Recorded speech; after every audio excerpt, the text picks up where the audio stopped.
जय पद शरणं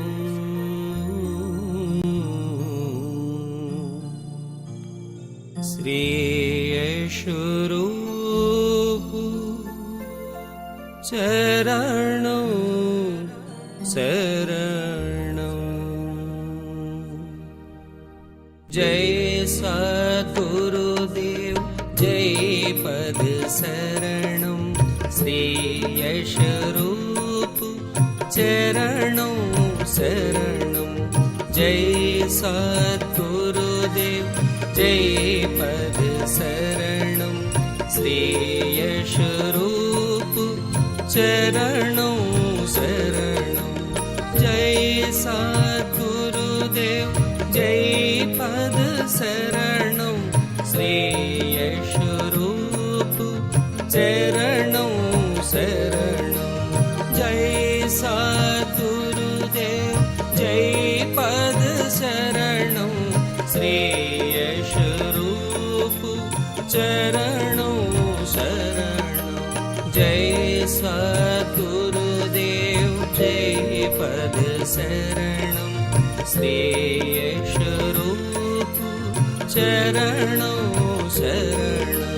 जय सद्गुरुदेव जय पद शरणं श्री यशोरूप चरणं शरणं।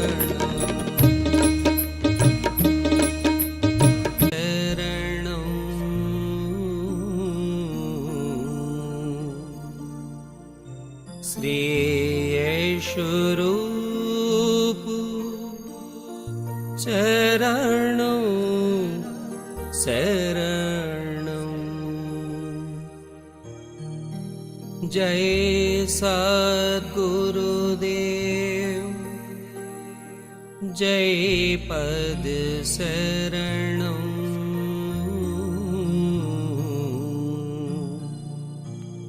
श्री यशोरूप चरणं शरणं। जय सद्गुरुदेव जय पद शरणं श्री यशोरूप चरणं शरणं। जय सद्गुरुदेव जय पद शरणं श्री यशोरूप चरणं शरणं। जय सद्गुरुदेव जय पद शरणं श्री यशोरूप चरणं शरणं। जय सद्गुरुदेव जय पद शरणं श्री यशोरूप चरणं शरणं। जय सद्गुरुदेव जय पद शरणं श्री यशोरूप चरणं शरणं।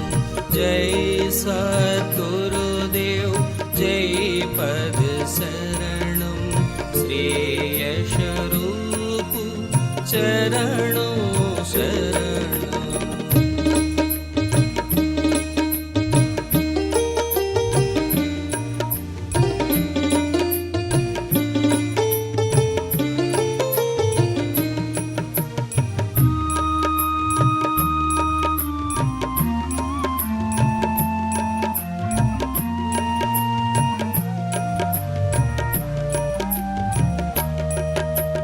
जय सद्गुरुदेव जय पद शरणं श्री यशोरूप चरणं शरणं। जय सद्गुरुदेव जय पद शरणं श्री यशोरूप चरणं शरणं। जय सद्गुरुदेव जय पद शरणं श्री यशोरूप चरणं शरणं। जय सद्गुरुदेव जय पद शरणं श्री यशोरूप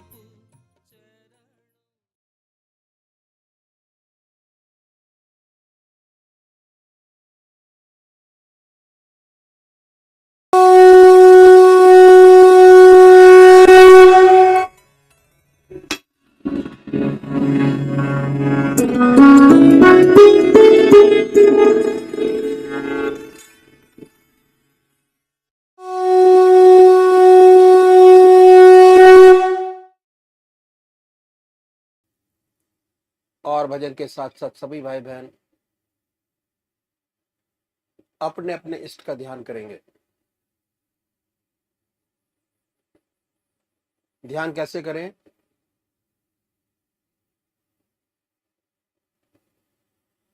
अखिल भारतीय संत मत सत्संग की तरीकत मैं आपके सामने रखता हूं।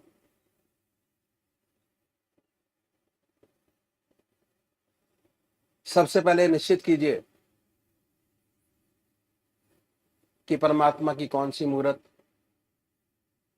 कौन सी सूरत, कौन सी शक्ल आपको सबसे ज्यादा प्यारी लगती है। मूर्ति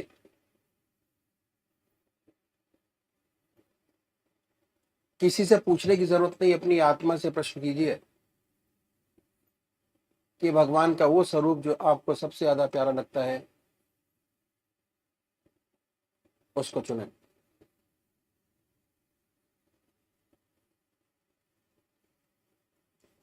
उसके बाद किस नाम से आप उनको याद करेंगे उसको भी चुने। मंत्र तो क्या हुआ, दो चीज आपने चुनी, एक अपना इष्ट देव और एक मंत्र। उसके बाद पूजा के स्थान पर जाइए, जिस स्थान पर बैठे हैं, जिस आसन पर बैठे हैं उसी आसन पर बैठे, बड़े प्यार से धूप बत्ती अगरबत्ती जलाएं, बड़े आराम से बैठिए और बैठने के बाद ये महसूस कीजिए कि आपका इष्ट शरीर आपके सामने विद्यमान है।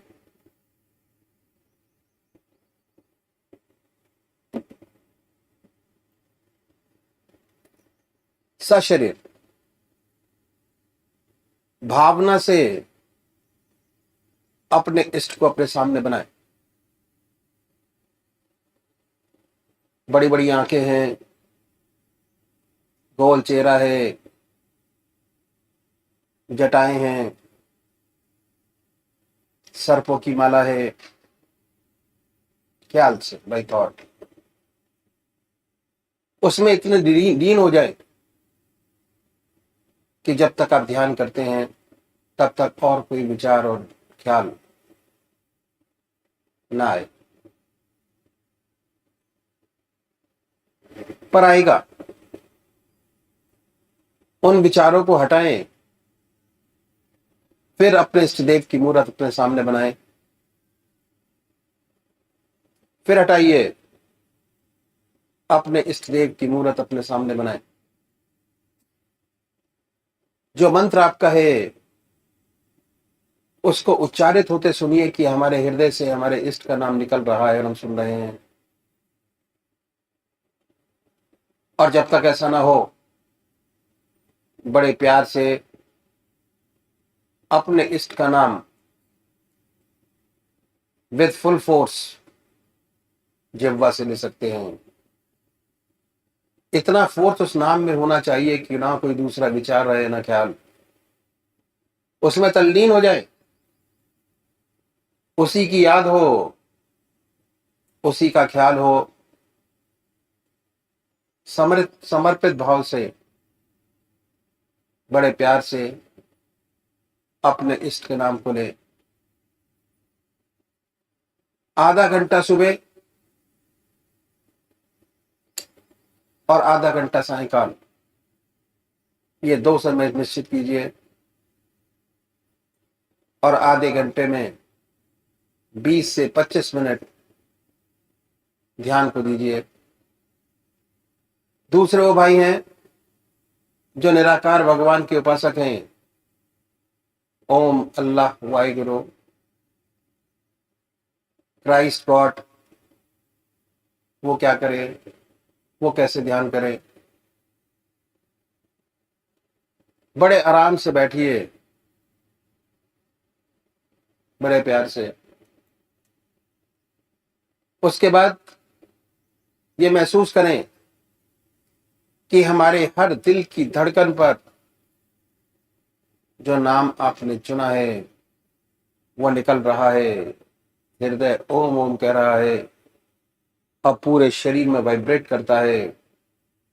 उसके वाइब्रेशंस को महसूस कीजिए और आनंदित हुइए। बड़े प्यार से इस काम को करना है। जब भी कोई संसारिक बात आपके जहन में आए, दिमाग में आए, उन विचारों को हटाएं, फिर अपने इष्ट देव की याद में लगे, फिर हटाइए, अपने इष्ट देव की याद में लगिए। अगर आज ध्यान करते हुए आपके 100 विचार 1 मिनट के अंदर आते हैं तो निश्चित समझिए, अगर ये अभ्यास आप बराबर करते चले जाएंगे तो एक दिन ऐसा आएगा कि कोई विचार आपके आगे नहीं होगा। भगवान श्री कृष्ण ने साधक की दृष्टि से गीता में 4 बात बताई।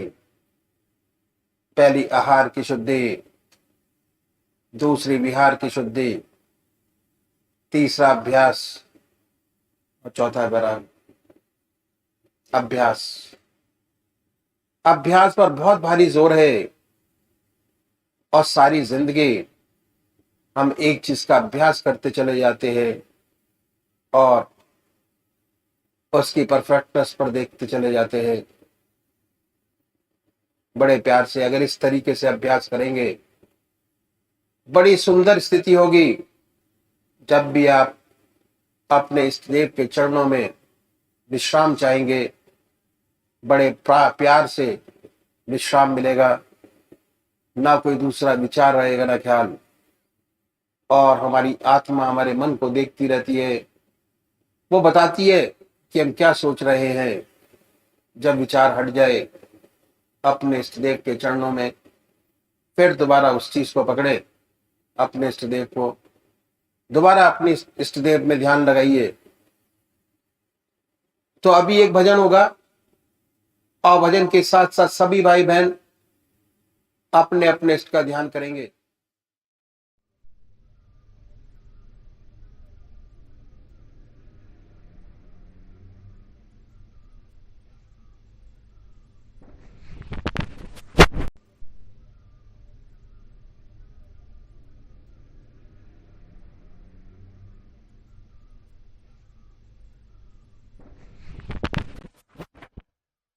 तू मेरा राखा सबनी ठाई तावो केहा काड़ा जियो तावो केहा काड़ा जियो तू मेरा राखा सबनी ठाई तावो केहा काड़ा जियो तावो केहा काड़ा जियो तू मेरा पिता तू है मेरा माता तू मेरा बंधु तू मेरा भ्राता तू मेरा पिता तू है मेरा माता तू मेरा बंधु तू मेरा भ्राता तू मेरा राखा सबनी ठाई तावो केहा काड़ा जियो तावो केहा काड़ा जियो तू मेरा राखा सबनी ठाई तावो केहा काड़ा जियो तावो केहा काड़ा जियो तुमरी कृपा पाते तुद पछाणा। तू मेरी ओट, तू है मेरा माणा। तुमरी कृपा ते तुद पछाणा।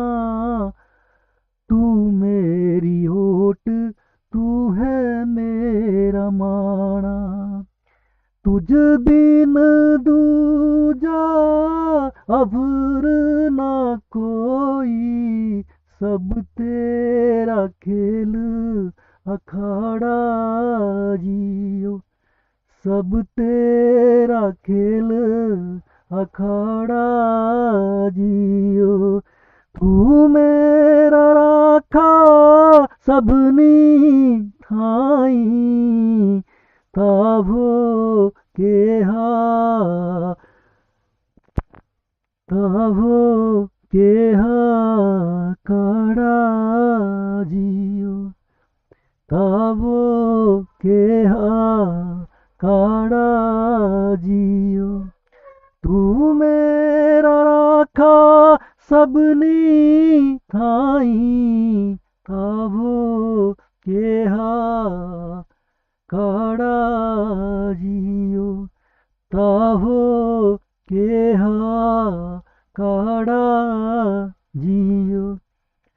जी जंतु सब तुद पाए, चित जित भाणा तित तित लाए। जी जंतु सब तुद पाए, जित जित भाणा तित तित लाए। सब किछ कीता तेरा होवे, नाही किछ असाड़ा जियो। नाही किछ असाड़ा जियो। तू मेरा राखा सबनी थाई, ताभो के हा काड़ा जियो। ताभो के हा काड़ा जियो। नाम ध्याए महासुख पाया, हर गुण गाए मेरा मन शीतलाया। नाम ध्याए महासुख पाया, हर गुण गाए मेरा मन शीतलाया। गुरु पूरे बजी बदाई, नानक जीता बिखाड़ा जियो। नानक जीता बिखाड़ा जियो। तू मेरा राखा सबनी थाई, ताभो के हा काड़ा जियो। ताभो के हा काड़ा जियो। तू मेरा राखा सबनी थाई, ताभो के हा काड़ा जियो। ताभो के हा काड़ा जियो।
हो।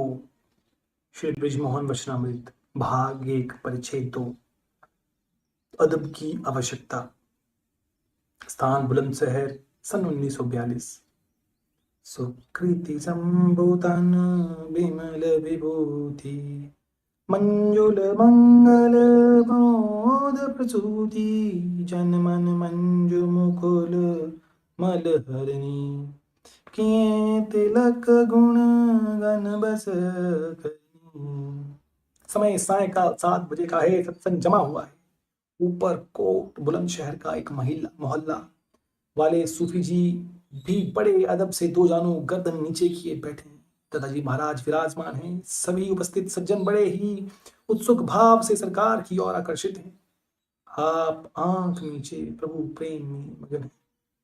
थोड़ी देर बाद आंखें खोली और बड़े ही सुरीले व हृदय को हर लेने वाली मधुर दर्द भरी आवाज में यह आशा, गर यार ना हो साकी पैमाना हुआ तो क्या, मामूर शराबों से मैं खाना हुआ तो क्या,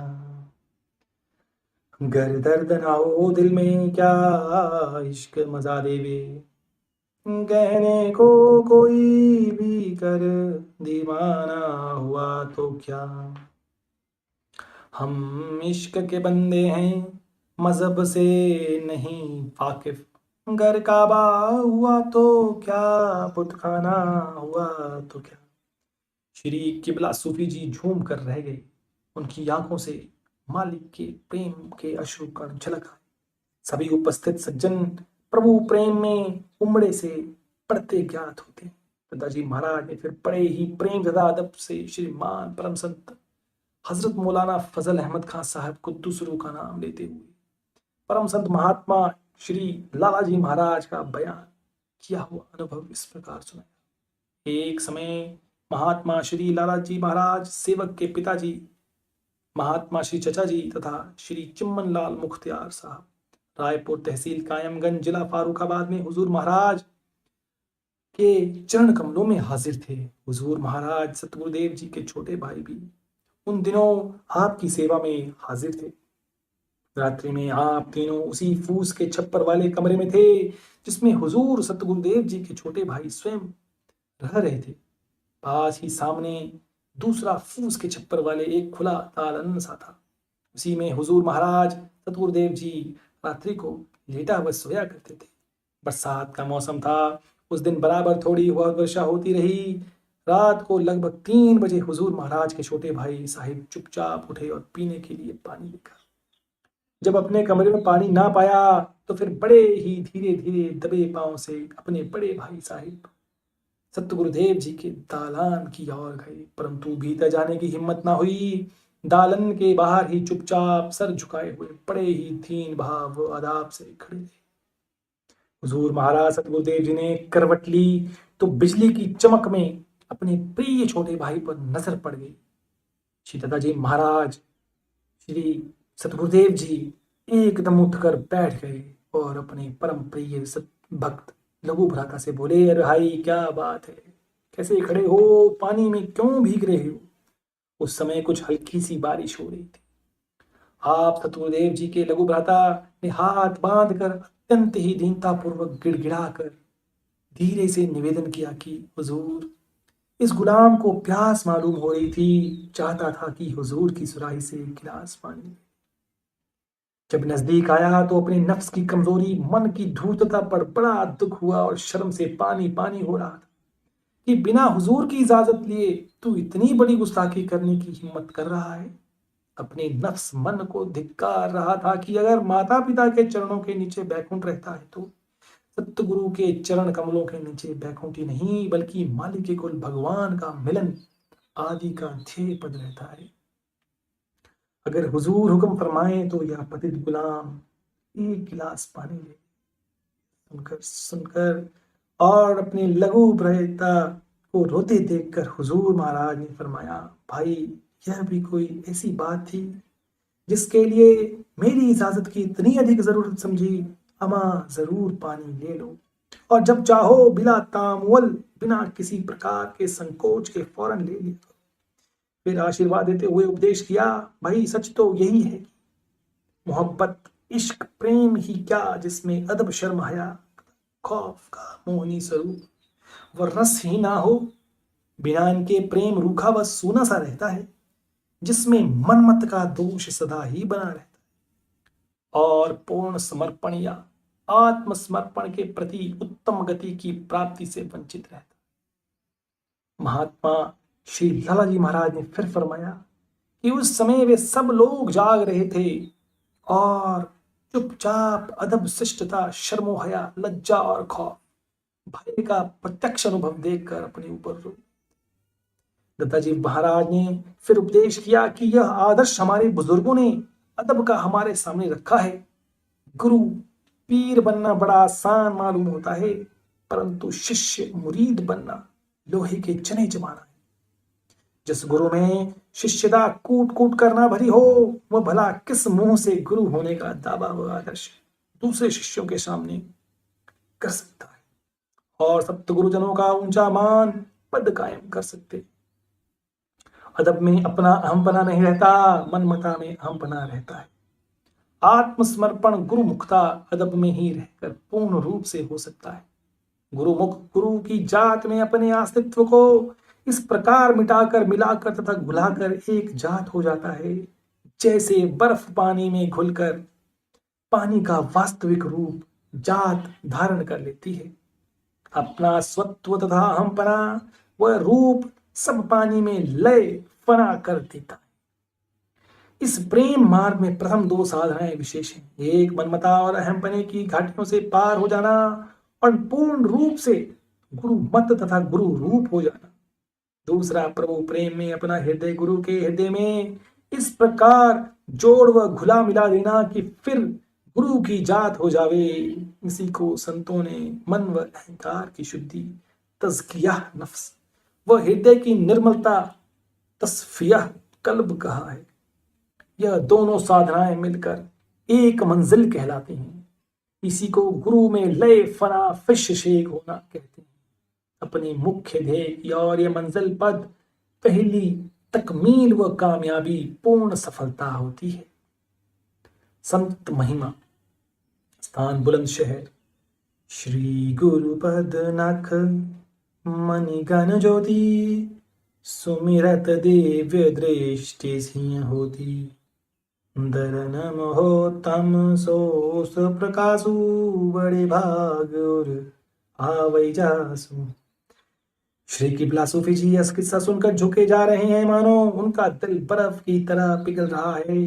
सभी सज्जन अदब तथा प्रेम की लीला सुनकर शांत हो खोए से नजर आते हैं। दादाजी महाराज ने फिर आंखें मींच और समाधि अवस्था में चले गए। लगभग आधे घंटे तक आंतरिक सत्संग की निर्मल गंगा धारा में सब आनंद में डुबकियां लगाते रहे। इसी क्षण दादाजी महाराज ने पद्मधुर स्वर में गान किया, बहुत ढूंढा ना पाया आसमानों में जमीनों में, बहुत ढूंढा ना पाया आसमानों में जमीनों में, वह निकले मेरे जुल्मत खाने दिल के मकीनों में। मैं तारीकी हूं लेकिन मुझ में पोशीदा वो गौहर है, अयां रिज़्क़ झलक है ये फलक तेरे नगीनों में। तमन्ना दर्द दिल की हो तो कर खिदमत फकीरों की, नहीं मिलता ये है गौहर बादशाहों के खजीनों में। मोहब्बत के लिए दिल ढूंढ कोई टूटने वाला, मोहब्बत के लिए दिल ढूंढ कोई टूटने वाला। यह वो मैं है जिसे रखते हैं नाजुक अफगीनों में। ना ढूंढ इस खिरका पोशी में, इरादत हो तो देख उनको, यदि बहजा लिए बैठे जो अपनी आस्तीनों में। खामोश दिल भरी महफिल में चिल्लाना नहीं अच्छा, अदब पहला करीना है मोहब्बत के करीनों में। सबके दिल आंतरिक कशिश में खींचे जान पड़ते हैं। चित्तोजी जी महाराज फरमा रहे हैं, हजरत मूसा अलैहिस्सलाम एक नबी अर्थात अवतार हुए। उस समय का बादशाह फिरौन था जो खुदा को नहीं मानता था और स्वयं खुदा होने का दावा करता था। फिरौन ने एक ज्योतिषी के बतलाने पर कि उसका भांजा ही उसका घातक होगा, अपनी बहन को कैद कर रखा था। जब हजरत मूसा अलैहिस्सलाम पैदा हुए और कुछ दिन के हो गए तो फिरौन ने अपने आप को उसी के भय से मार डालना चाहा। उस ज्योतिषी के दिल में कुछ रहम पैदा हो गया और उसने बादशाह फिरौन से निवेदन किया कि एक आग का दहकता हुआ गोला इस बच्चे के सामने रखा जावे और यदि यह बच्चा उसकी रोशनी देखकर उसे ना पकड़े और अपना चित्त दूर से हटा ले तो समझ लिया जाना चाहिए कि यह बालक तेरा घातक वरना नहीं। ऐसा ही किया गया। फिरौन की बहन सारी रात मालिक कुल अखंड ब्रह्मांड नायक से रो रो कर बच्चे की रक्षा के लिए प्रार्थना की। माँ की मोहब्बत में सत्य प्रेम का अंश रूप से लक्ष्य मिलता है। माँ का प्रेम अंश रूप में सत्य प्रेम अथवा प्रभु प्रेम की संसार में छोटी सी मिसाल है। तो भला सोचने की बात है कि मालिक कुल भगवान वास्तविक माता पिता परमपिता परमात्मा को अपने बंदों से कितना प्रेम होगा। लामहदूद प्रेम, इनफाइनाइट लव का क्या अंदाजा लगाया जा सकता है। यह कहकर दादाजी महाराज कुछ रुलासे से हो गए। सब सत्संगी भाई फूट फूट कर रो रहे, मानो प्रेम का हृदय में एहसास हो रहा है। 4-5 मिनट इसी अवस्था में डूबे रहने के बाद आप किस्से को आगे बढ़ाते। हाँ, तो माता को हुक्म हुआ कि बच्चे को दरबार में हाजिर किया। ज्यों ही अत्यंत दुखी हृदय से सहित माता अपने प्यारे बच्चे को गोद में लेकर दरबार में आई, यह दहकता हुआ आग का गोला उस बच्चे के सामने रखा। हजरत मूसा अलैहिस्सलाम चूंकि नबी अर्थात अवतार थे, उनमें ज्ञान प्रकाश जन्म से ही था। इसी कारण हजरत मूसा अलैहिस्सलाम ने अपना हाथ व मुंह उस चमकते हुए आग की गोले की ओर से फेरना शुरू कर दिया। माँ की मोहब्बत व ममता दीवानी होती है, यह समझ कर कि बच्चा जान से मार दे। माँ ने झट अपने बच्चे का हाथ पकड़कर उस आग के गोले में रख दिया। उसी समय प्रेम से अति दुखी माता के हृदय में यह प्रार्थना उठी, हे मालिक कुल, हे भगवान, यदि तूने दुनिया में माता की आत्मा में अपने सच्चे प्रेम का कुछ भी अंश रखा है तो उसी के तुफैल में इस मासूम बच्चे की रक्षा कर। भगवत कृपा से अचानक बड़े वेग से आंधी आई, जिसे दरबार में एकदम बादशाह फिरौन आ गई। सबकी आंखें मिच गईं और माता को हजरत मूसा अलैहिस्सलाम बच्चे का हाथ आग के गोले पर रखते हुए किसी ने ना देख पाया। जब उस ज्योतिषी ने देखा कि बालक की हथेली आग के गोले से जल गई है तो उसने बादशाह फिरौन से निवेदन किया कि जानबूझकर कोई ऐसा कार्य ना करना चाहिए जिससे अनावश्यक कोई विशेष आपत्ति का कारण बने। बादशाह फिरौन ने अपनी बहन को अपने भांजे सहित आजाद कर दिया। हजरत मूसा अलैहिस्सलाम की हथेली में आग के गोले से जल जाने से अंडे की शक्ल का निशान पड़ गया। उस निशान में मालिक कुल भगवान ने ऐसा मुअज्जा मिरेकल रखा था कि जिससे अगर हजरत मूसा अलैहिस्सलाम अपनी मुट्ठी खोलकर वह निशान दिखा दिया या फेर दिया करते थे तो उसका ध्येय सिद्ध हो जाता था।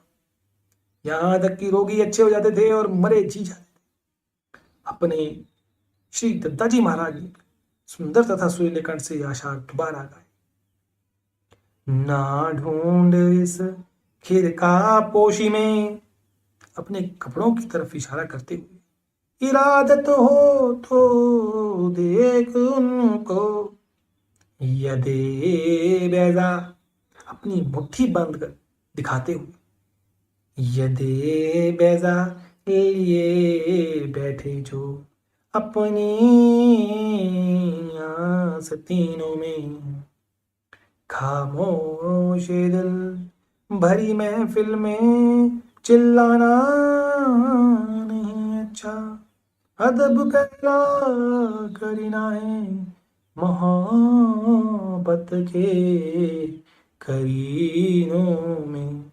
यदि बैजा का दृष्टांत देते हुए फिर आपने आगे समझाया कि ऐसे भगवत प्रेमी संत महात्मा को ढूंढना चाहिए जिनके पास भगवत प्रेम व गम का वह चिन्ह यदा बैजा छुपा हो, कि जब भी उनकी सेवा में उपस्थित होने का सौभाग्य प्राप्त हो तो उनकी किंचित मात्र भी दया दृष्टि हो जाने से या दस्ते शफकत का स्पर्श हो जाने से संसारी माया में लिप्त तथा अहंकार में गर्क मृत वक्त जीवों में नवीन आत्मिक प्रकाश जीवन का उदय हो जाए, अर्थात वे पुनर्जीवित हो जाएं। केवल बाहरी भेष व स्वरूप पर नहीं जाना चाहिए। दूसरे भगवत भक्त व गुरु प्रेमी के सत्संग में एक भक्त व प्रेमी सेवक को मनसा वाचा कर्मणा मौन ही रहना चाहिए, क्योंकि प्रेम मार्ग में अदब शिष्टता प्रथम वस्तु। दादाजी महाराज फिर मौन हो रहे। सत्संगी भाई दूर दूर मोहल्लों से आए थे, क्योंकि रात्रि काफी हो गई थी। धीरे धीरे भ्रूमिष्ठ साष्टांग प्रणाम करते हुए अपने अपने घरों को जाने। परमात्मा की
समाधि भली। गुरु प्रताप जा दिन से जागी, गुरु प्रताप जा दिन से जागी, दिन दिन अधिक चली। हे साधो सहज समाधि भली, सहज समाधि भली।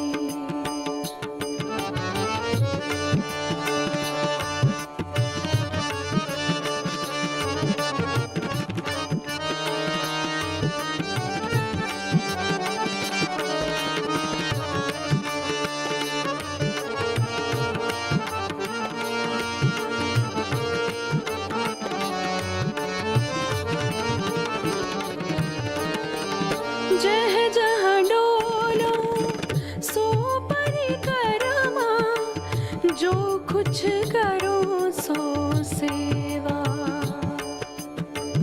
जब सोवो तब करो दंडवत, पूजो और न देवा। हे साधो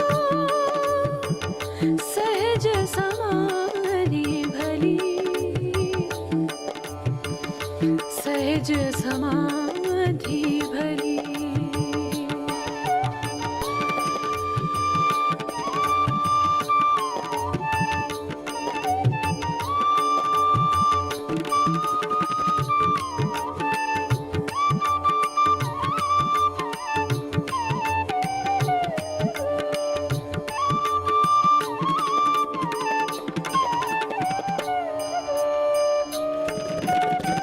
कहूँ सो नाम, सुनो सो सुमिरन, खाओ पियो सो पूजा।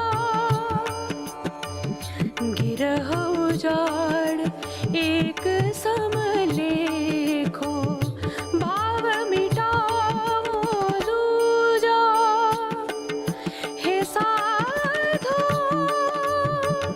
सहज समाधि भली, सहज समाधि भली।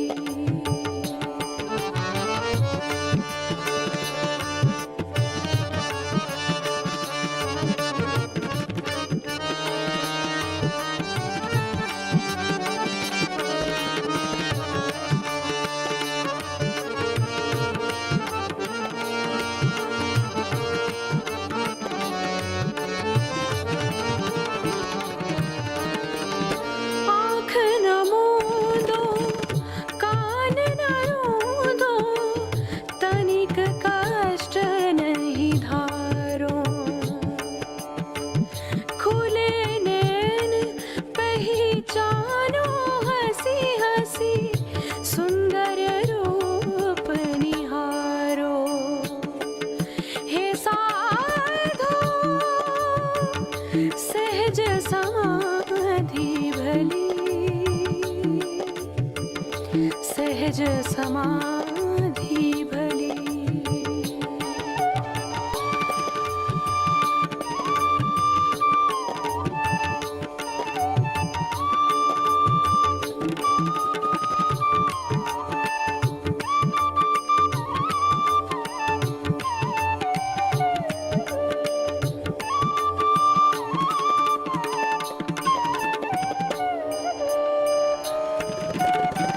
सबद निरंतर से मन लागा, मलिन वासना त्यागी। उठत बैठत कबहु न छूटे, ऐसी तारी लागी। हे साधो सहज समाधि भली, सहज समाधि भली।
समाधि भली। गुरु प्रताप जा दिन से जागी, गुरु प्रताप जा दिन से जागी, दिन दिन अधिक चली। हे साधो सहज समाधि भली, सहज समाधि भली।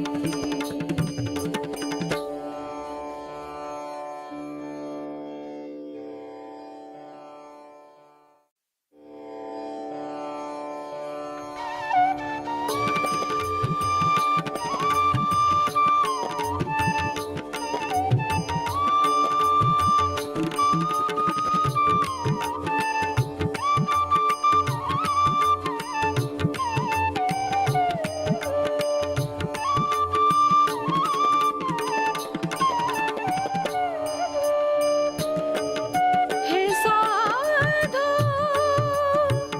सहज समाधि भली,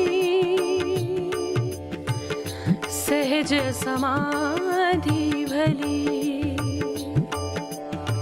गुरु प्रताप जा दिन से जागी, गुरु प्रताप जा दिन से जागी, दिन दिन अधिक चली।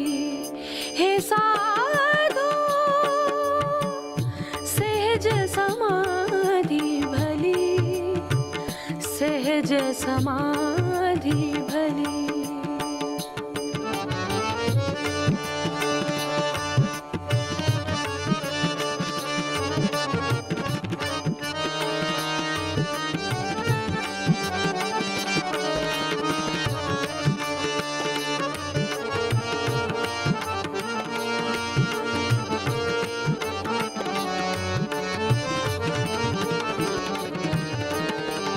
जह जहाँ डोलो सो परिक्रमा, जो कुछ करो सो सेवा।